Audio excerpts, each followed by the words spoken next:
My beloved child, if you are watching this from your home in the United States, whether it is midnight in Texas, early morning in California, or a quiet afternoon in New York, understand this. This message is not random. I know the pressure you are under. I see the anxiety that visits you at night. I see the financial stress, the relationship confusion, the silent battles with depression, and the spiritual dryness that no one else notices. America may look strong on the outside, but many of my children there are tired inside. You scroll, you search, you question, and tonight you found this message. That was not an accident. For I know the plans I have for you, declares the Lord, plans to prosper you and not to harm you, plans to give you hope and a future. Jeremiah 29, verse 11. You have been asking me, God, are you still with me? Are you listening? Why does it feel silent? My child, I am about to answer you in 6 parts. Do not rush, do not skip. Every section carries something specific for your spirit. Take a deep breath. Let me speak. My beloved, the first lie the enemy whispers into the hearts of my children in this generation is this: God left you. When the job opportunity didn't come, when the relationship ended, when the diagnosis shocked you, when the prayers seemed unanswered, you assumed my silence meant my absence. But listen carefully. I will never leave you, nor forsake you. Hebrews 13:5. Never means never. You are living in a culture that measures love by visible proof, immediate replies, instant results, quick confirmations. But I am not a notification on your phone. I am the Alpha and the Omega. I am the Alpha and the Omega, the beginning and the end, says the Lord. Revelation 22:13. Many of my children in America feel spiritually isolated right now. Churches feel routine. Friendships feel shallow. Faith feels dry. But dryness is not death. Even David felt abandoned. My God, why have you forsaken me? Psalm 22, verse 1. Yet the same David later declared, the Lord is my shepherd, I shall not want. Psalm 23:1. Feelings change. Truth does not. You are not abandoned. You are being developed. When I seem quiet, I am working beneath the surface. Roots grow in silence. Seeds break underground before they ever rise.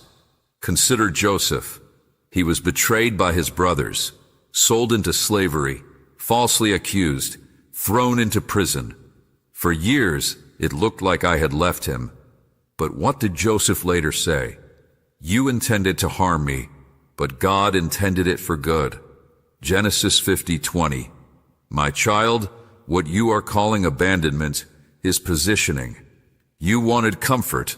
I am building character. You wanted quick relief. I am preparing lasting elevation. In this nation, where performance defines identity, you have forgotten something vital. You are loved before you achieve anything. But God demonstrates His own love for us in this. While we were still sinners, Christ died for us. Romans 5:8. I did not wait for you to become perfect. I did not wait for you to become strong. I chose you in your weakness. My grace is sufficient for you, for my power is made perfect in weakness. 2 Corinthians 12:9. Some of you feel ashamed because your faith is not as strong as it used to be. You used to pray longer, worship louder, believe bigger. Now you feel tired. Let me tell you something. Even your tired prayers reach me. The Lord is close to the brokenhearted and saves those who are crushed in spirit. Psalm 34:18. Close, not distant. I am closer than your fear, closer than your doubt, closer than your financial struggle. You are not fighting alone.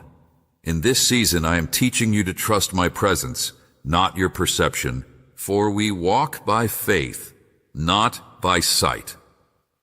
2 Corinthians 5:7. Sight says, nothing is changing. Faith says, God is moving. You may not see angels working. You may not hear heavenly strategies. But I am aligning people, shifting timing, blocking danger, and preparing answers. Some doors I closed to protect you. Some delays saved you from disasters you never knew about. For my thoughts are not your thoughts, neither are your ways my ways, declares the Lord. Isaiah 55:8. You judge the situation too early. The story is not finished. Listen carefully now.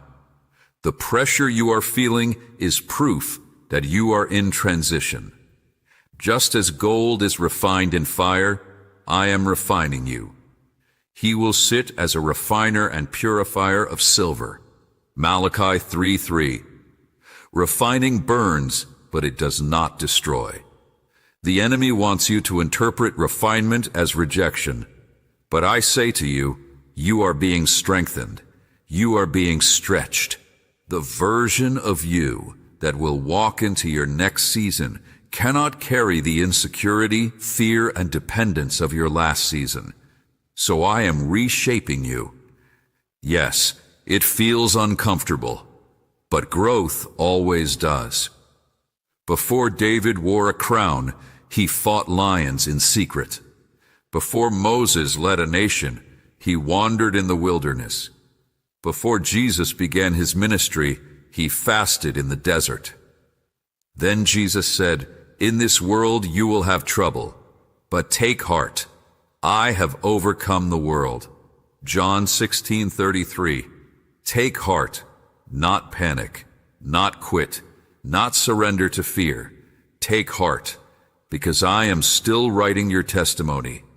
And one day, you will look back at this season and say, if God had not allowed that, I would not be who I am today. You are not abandoned. You are becoming my beloved child. The frustration you feel is real.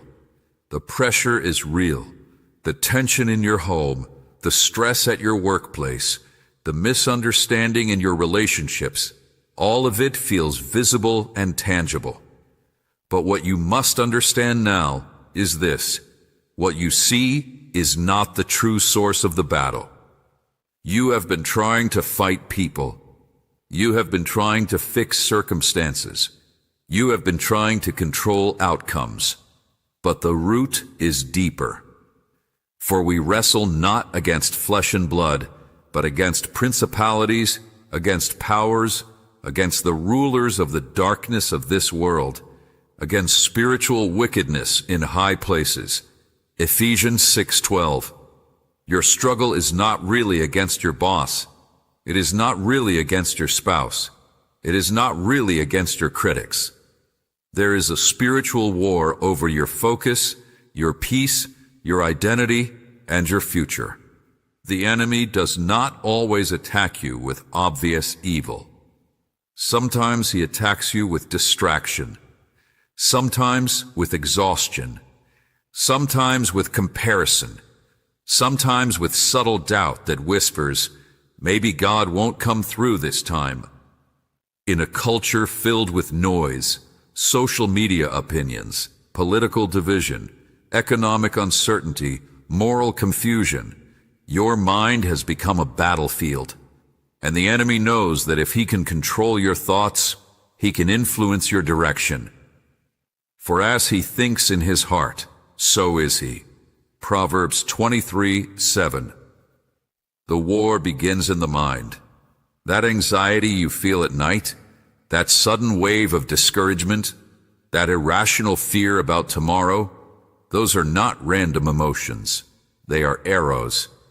Above all, taking the shield of faith, with which you shall be able to quench all the fiery darts of the wicked. Ephesians 6:16. Fiery darts, not physical spears, thoughts, lies, imaginations. You're falling behind. You're not good enough. God is disappointed in you. You'll never recover from this. But I say to you, cast down imaginations and every high thing that exalts itself against the knowledge of God, and bring into captivity every thought to the obedience of Christ. 2 Corinthians 10:5. You must learn to arrest your thoughts. Not every thought that enters your mind deserves to stay there. Some thoughts must be rejected immediately. When fear says, you will fail, you answer with, I can do all things through Christ who strengthens me. Philippians 4:13. When worry says, what if everything collapses? You answer with, and we know that all things work together for good to them that love God.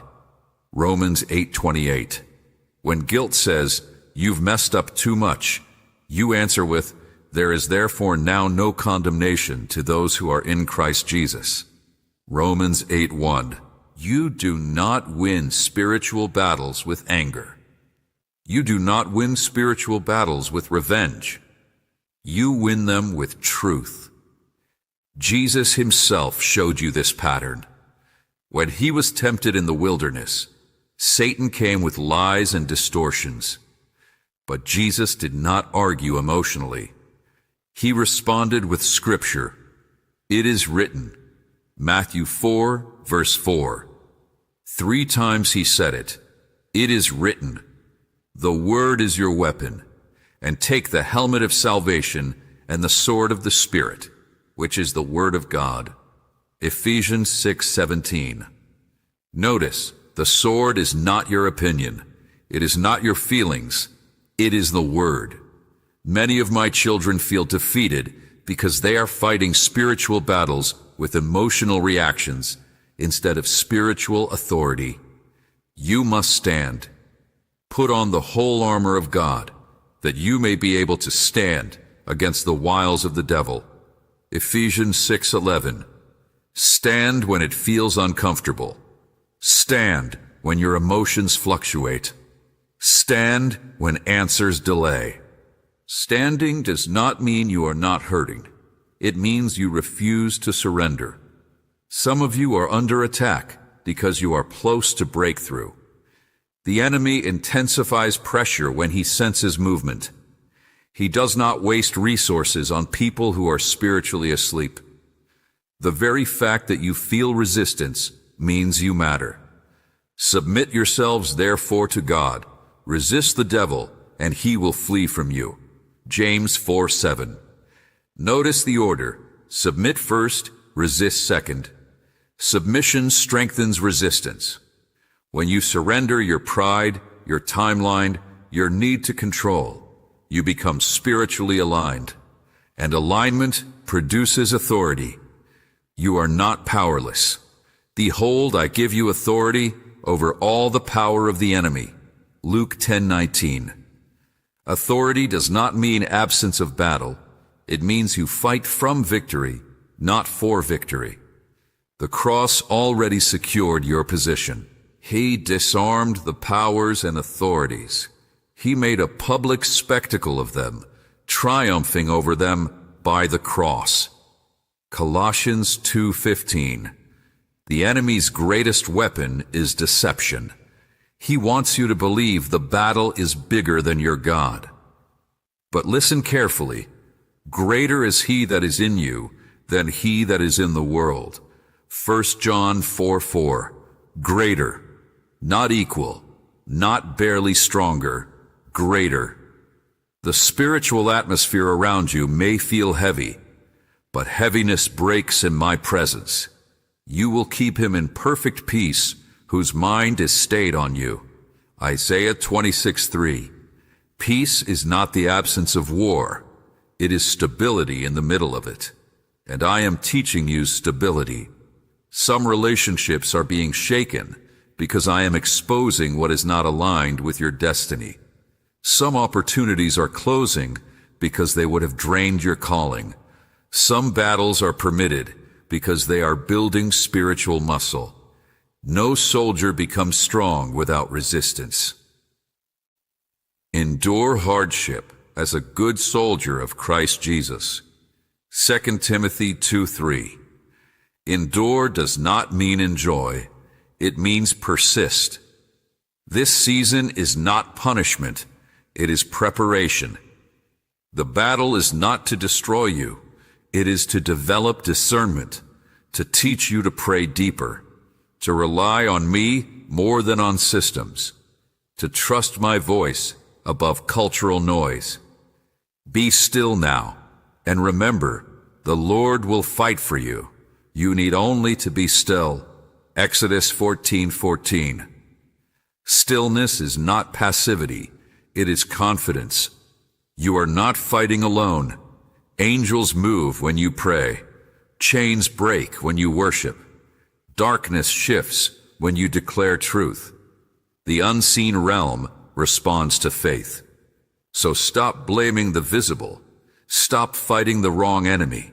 Stop exhausting yourself trying to control what is spiritual. This is not just about money, not just about relationships, not just about reputation. It is about your destiny, and your destiny is guarded.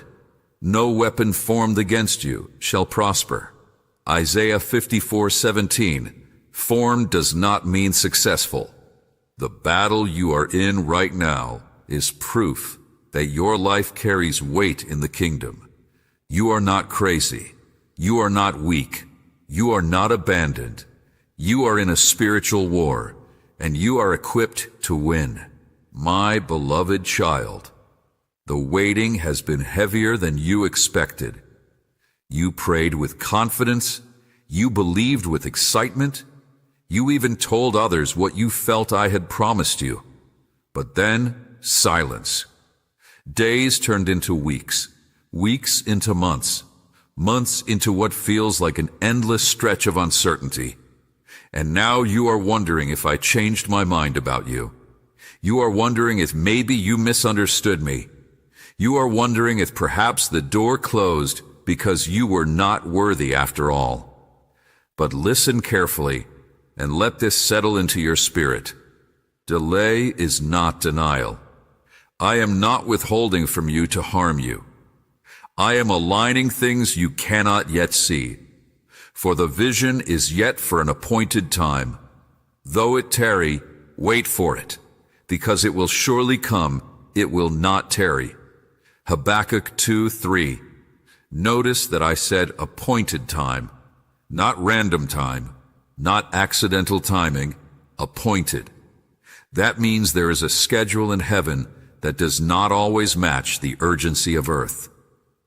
You live in a culture that demands instant results, fast food, fast shipping, instant replies, immediate gratification. But I am not governed by cultural impatience. I operate in eternal wisdom. To everything there is a season, and a time to every purpose under the heaven. Ecclesiastes 3:1. There is a time to plant and a time to harvest, a time to build and a time to step back, a time to move and a time to remain still. The problem is not that you planted. The problem is that you are trying to harvest in planting season. Growth that happens too fast cannot sustain weight. If I were to release certain blessings before your character is ready, the very thing you prayed for could crush you. Think about Abraham. I promised him a son. Not next year, not immediately. Decades passed. His body aged. Sarah laughed. Hope seemed unreasonable. But what I spoke, I fulfilled. Is anything too hard for the Lord? Genesis 18:14. The delay built faith. The delay built endurance. The delay made the miracle undeniable. If Isaac had come quickly, it would have been convenient. But because he came in divine timing, it was covenant. My child, some of what you are waiting for is covenant, not convenience. That is why the timing matters. You are looking at the calendar, but I am looking at the construction. I am building connections. I am shifting circumstances. I am protecting you from unseen dangers. I am preparing hearts. I am orchestrating conversations. I am allowing certain doors to close so that you will not settle for something beneath your calling. The Lord is not slow concerning his promise, as some count slowness, but is patient toward you. 2 Peter 3:9. My slowness is not neglect, it is precision. You compare your life to others and feel behind. Friends are getting married, others are buying homes, some are launching businesses. Others seem to be accelerating while you feel stuck. But you are not behind. You are on a different timeline. When David was anointed king, he did not immediately sit on the throne. He returned to the field with sheep. He faced Goliath. He fled from Saul. Years passed between promise and palace. Yet every stage shaped the king he would become. If David had skipped the field, he would not have had the courage to face giants. If he had skipped the wilderness, he would not have written psalms of intimacy. If he had skipped persecution, he would not have developed mercy. The delay was not punishment, it was preparation. But they that wait upon the Lord shall renew their strength. Isaiah 40:31. Waiting does not weaken you when it is done in faith. It renews you. It stretches your capacity. It deepens your roots. Some of you are asking, how long, Lord? Even the psalmist cried that out. How long, O Lord? Will you forget me forever? Psalm 13:1. I am not offended by your honest questions, but I want you to shift from questioning my heart to trusting my timing. You see fragments. I see the full design. You see delay. I see alignment. You see closed doors. I see protection. You see silence. I see strategy. Joseph waited in prison for a dream he did not fully understand. But when the appointed moment came, one conversation with Pharaoh changed everything. And we know that all things work together for good to them that love God. Romans 8:28. Not some things, all things, even the waiting, even the disappointment, even the confusion. Right now, you are being strengthened in areas you cannot measure. Patience is forming. Humility is deepening. Dependence on me is increasing. If I answered every prayer immediately, you might begin to trust the gift more than the giver. The waiting keeps your heart anchored to me, and I care more about your spiritual stability than temporary comfort. Remember this: when I delay something good, it is because I am preparing something better. When I remove something, it is because it cannot go where I am taking you. When I stretch the timeline, it is because the impact will be greater than you expect. Being confident of this very thing, that he which has begun a good work in you will perform it until the day of Jesus Christ. Philippians 1:6. So breathe. Stop interpreting delay as rejection. Stop measuring my faithfulness by speed. The promise still stands. The door will open at the right time. The relationship will align in the right season. The provision will arrive when you are positioned to steward it wisely. Your responsibility right now is not to force outcomes, but to remain faithful, to keep praying, to keep growing, to keep believing, to keep walking, even when the path feels slow. Trust in the Lord with all your heart, and lean not on your own understanding. Proverbs 3:5. Leaning on your understanding will produce anxiety. Trusting my wisdom will produce peace. The delay is not empty. It is full of invisible activity. Seeds are breaking open beneath the soil. Roots are expanding in darkness, and when the time is right, what was hidden will rise suddenly.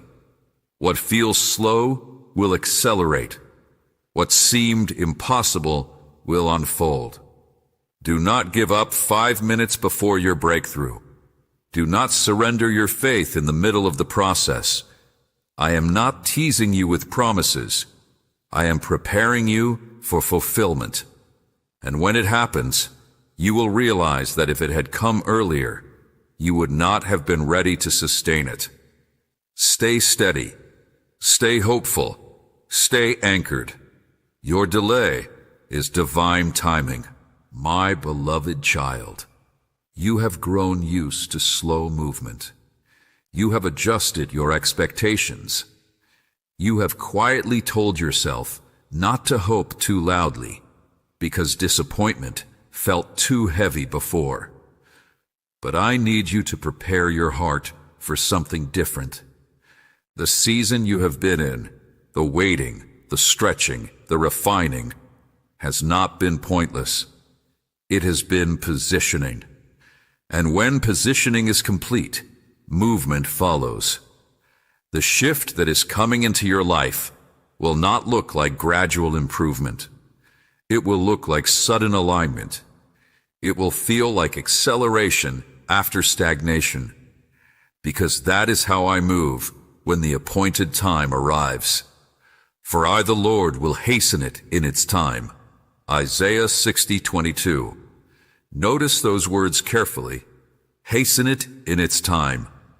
When it is not time, things feel slow. When it becomes time, events unfold quickly. Conversations happen at the right moment. Doors open without force. Favor finds you without manipulation. What once resisted you begins to respond to you. You have been in a hidden season, hidden growth, hidden tears, hidden prayers, hidden obedience. No applause, no recognition, no visible reward, but hidden seasons are sacred seasons. Even Jesus spent 30 years in preparation before 3 years of public ministry. Silence does not mean insignificance. Obscurity does not mean irrelevance. What I develop in private sustains you in public. Humble yourselves, therefore, under the mighty hand of God, that he may exalt you in due time. 1 Peter 5:6. Due time is not random time. It is intentional elevation. An elevation without humility leads to destruction. That is why I shaped your character before I shift your circumstances. You have wondered why certain relationships faded, why some opportunities dissolved, why some plans collapsed just when they seemed promising. It felt like loss, but it was pruning. Every branch that bears fruit he prunes, that it may bear more fruit. John 15:2. Pruning feels painful because it involves cutting, but cutting increases capacity. I removed what could not go where you are headed. I allowed certain disappointments because they were redirections. You interpreted closed doors as failure. I saw them as filtration. Not everyone who begins the journey with you is meant to complete it with you. Not every opportunity that shines is divine, and not every open door is assignment. I have been protecting your destiny more than you realize. The shift that is coming will not just change what you do, it will change how you see. Perspective will expand, confidence will strengthen, clarity will increase. For months you have felt like you are walking through fog. Decisions felt unclear, direction felt uncertain. But clarity comes after consecration. Breakthrough comes after surrender. The shift will surprise you, not because it was unplanned, but because you underestimated my ability to restore.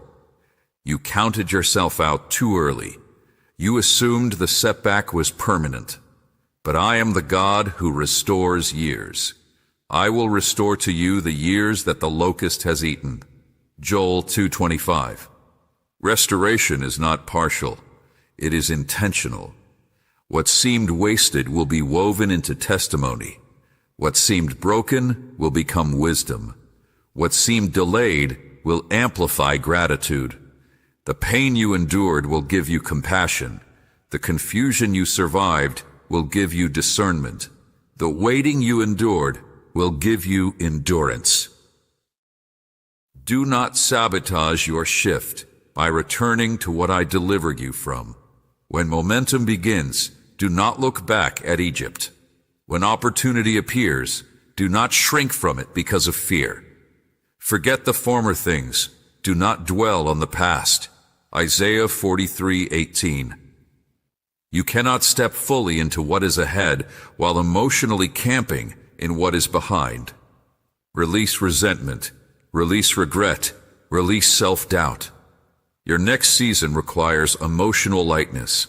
The shift will also test your faith at a higher level. New levels bring new responsibilities. New influence brings new accountability. But you are not unprepared. Every tear strengthened you. Every prayer anchored you. Every delay matured you. You are stronger than you think. You are wiser than you were. You are more spiritually grounded than before. That is why the shift can now occur without destroying you. Lift your expectation. Raise your vision. Align your heart. Because what is approaching you is not random improvement. It is divine orchestration. You have cried long enough. You have questioned long enough. You have doubted long enough. Now prepare for movement. Prepare for confirmation. Prepare for evidence of what you believed in silence. The shift is coming, and it will surprise you, my beloved child. The reason the pressure has felt intense is because the calling on your life is significant. You have tried to minimize it. You have tried to convince yourself that you are ordinary, that your desires are unrealistic, that your dreams are too ambitious, or too spiritual, or too impractical. But deep inside, you know there is something more. There is a pull you cannot explain. There is a restlessness when you settle. There is dissatisfaction when you shrink. That tension you feel is not confusion. It is calling. For many are called, but few are chosen. Matthew 22, verse 14. The calling is an invitation, but the chosen are those who respond despite fear. And fear has been the loudest voice trying to silence your response. Fear has told you that you are not qualified enough, not educated enough, not connected enough, not confident enough. Fear has shown you your past mistakes as proof that you are disqualified. Fear has magnified your weaknesses until they felt bigger than your purpose. But listen carefully. I have never called someone based on their perfection. I call based on my design. Before I formed you in the womb, I knew you. Before you were born, I set you apart. Jeremiah 1:5. You are not an accident. Your temperament, your story, your pain, your talents, even your struggles, all of it has been woven into your assignment. You see flaws, I see formation. You see weakness, I see training. You see insecurity, I see humility that keeps you dependent on me. Consider Moses. When I called him to lead, he responded with excuses. He said he was slow of speech. He said he was not capable. He said someone else would be better. But I did not withdraw the calling because he felt inadequate. My presence will go with you, and I will give you rest. Exodus 33:14. The calling is never meant to be carried alone. It is carried with my presence. Fear tells you that you must have everything figured out before you move. Faith tells you to move and trust that I will guide each step. Trust in the Lord with all your heart and lean not on your own understanding. Proverbs 3:5. Your understanding is limited to what you can see. My plan extends beyond what you imagine. Some of you are afraid because the calling feels bigger than your current reality. You look at your bank account, you look at your qualifications, you look at your social circle, you look at your past, and you say, how could this ever happen? But when has my power ever depended on human statistics? When I chose David, he was the youngest, overlooked, tending sheep while his brothers stood in public view. Yet I declared, man looks at the outward appearance, but the Lord looks at the heart. 1 Samuel 16:7. Your heart matters more than your resume. Your obedience matters more than your resources. Your surrender matters more than your status. Fear also tries to convince you that stepping into your calling will cost too much. It whispers that you will lose comfort, approval, predictability. And it is true. Calling requires courage. It requires stepping out of familiar spaces. It requires saying no to distractions. It requires discipline when others choose ease. But what you gain is greater than what you lose. For God has not given us a spirit of fear, but of power and of love and of a sound mind. 2 Timothy 1:7. Fear is not from me. Power is, love is, clarity is. When fear speaks, you must recognize its source and refuse to let it govern your decisions. The enemy attacks your identity before he attacks your destiny.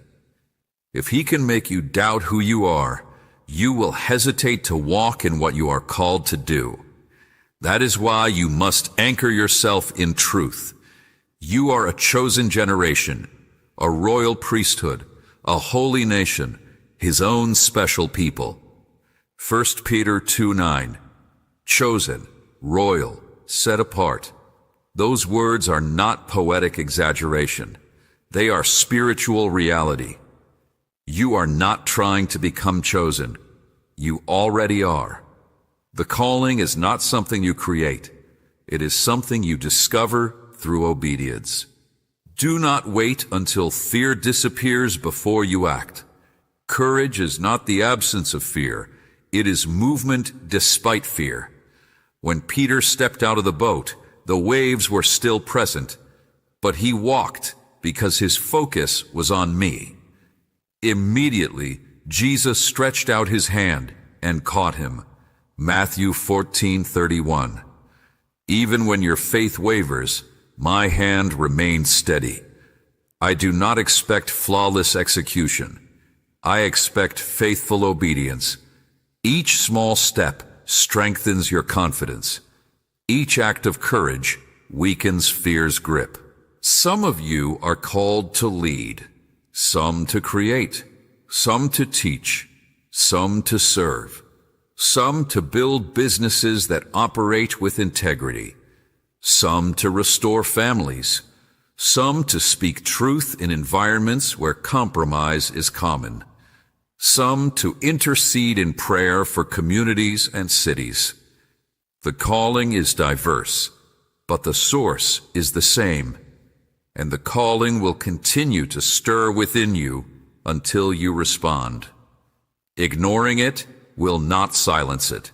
Suppressing it will not remove it. It will only increase the inner tension you feel. Remember this, the one who calls you also equips you.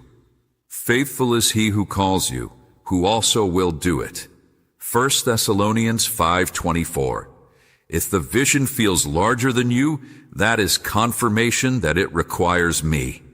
If it feels slightly uncomfortable, that is evidence that it will stretch you. If it feels intimidating, that is proof that it carries weight. Do not shrink to fit your fear. Rise to match your calling. The same Spirit that raised Christ from the dead lives in you. That power is not symbolic. It is active. It strengthens, guides, convicts, empowers. You are not too late. You are not too broken. You are not too inexperienced. Your past does not cancel your future. In fact, it may be the very testimony that gives you credibility. What you survived has prepared you to help someone else survive. What you overcame has prepared you to guide someone else through their valley. Nothing has been wasted. Nothing has been accidental. So, lift your head, straighten your shoulders, quiet the voice of fear with the voice of truth. Step forward, even if your voice shakes. Obey, even if your confidence is still forming. The calling you carry is not fragile. It is anchored in my purpose. And what I have planted in you, no fear can uproot unless you allow it. Your fear may be loud, but your calling is louder. My beloved child, you have walked through doubt, delay, spiritual warfare, stretching, pruning, and the trembling steps of obedience. You have questioned, you have cried, you have waited, and at times you have wondered if the promise spoken over your life was slowly fading into silence. But hear me clearly now. What I have spoken over you cannot expire. My promises are not seasonal trends. They are covenant declarations. God is not a man that he should lie, nor a son of man that he should repent. Has he said, and will he not do it? Or has he spoken, and will he not make it good? Numbers 23:19. If I spoke it, I will perform it. If I planted it, I will grow it. If I promised it, I will fulfill it. The timeline may not have matched your expectations, but fulfillment is not based on your schedule. You have feared that maybe your mistakes canceled the promise. You have replayed moments of weakness and wondered if you disqualified yourself. But remember this, my promises are anchored in my faithfulness, not your perfection. If we are faithless, he remains faithful. He cannot deny himself. 2 Timothy 2:13. I discipline, I correct, I refine, but I do not abandon my covenant. Look at Peter. He denied me 3 times.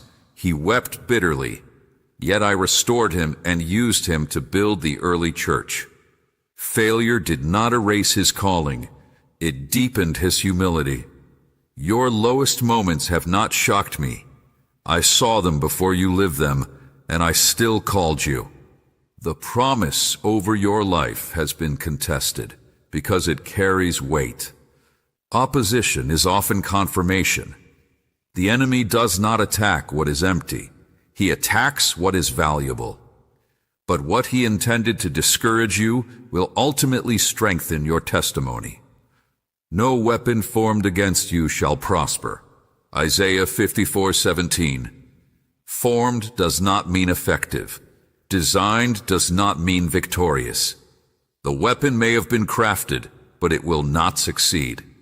There were moments when you thought you would not recover, emotionally, financially, spiritually.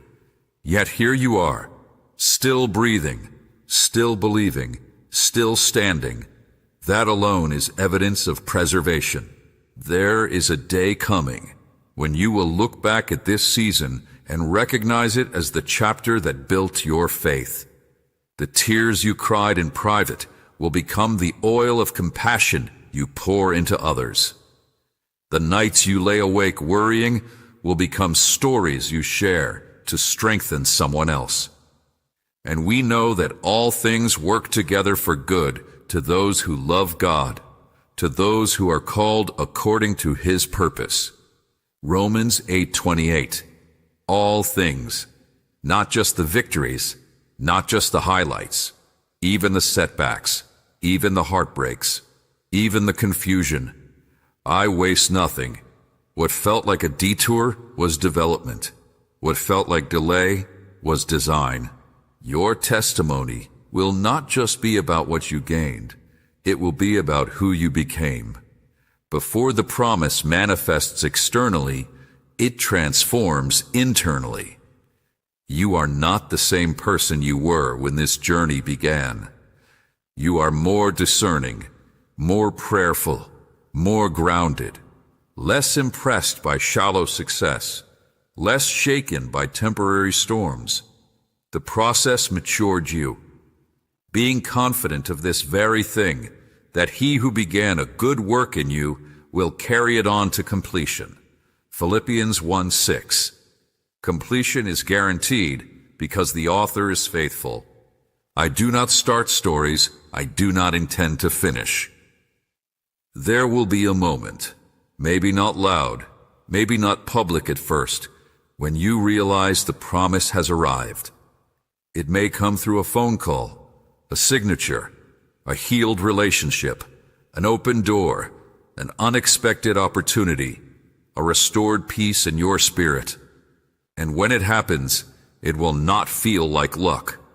It will feel like fulfillment, like prophecy stepping into reality, like prayer turning into evidence.